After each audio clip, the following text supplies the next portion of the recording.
Take something as simple as bathing in water. We have a ritual where all the rivers of India are remembered. They chant, I am bathing with the waters of all these rivers: Ganga, Yamuna, Godavari, Saraswati, Narmada, Sindhu, Kaveri. It's a sentiment that unites a nation. And we have a long tradition of making such resolutions at the beginning of important events and rituals.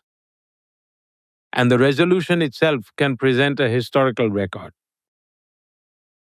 And in so doing, serve as a way of collecting and preserving historical data.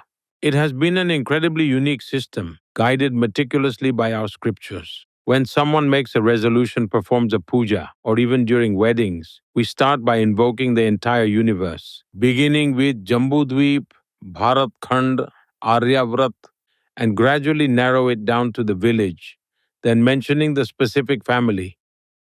And finally, we invoke the family deity. This practice is still alive, happening daily in every corner of India.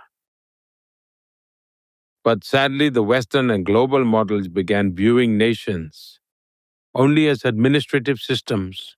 India, however, has had a variety of administrative systems throughout history. Many systems were fragmented, scattered, and varied across regions. Kings and rulers were numerous. But India's unity lay in cultural bonds. Pilgrimage traditions played a key role in preserving this unity. Shankaracharya established the 4 pilgrimage sites. Even today, millions of people travel from one place to another for pilgrimage.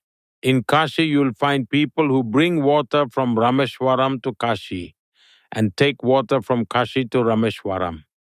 Even if you look at our Hindu calendar, you'll find so many things across the country that you can't even imagine.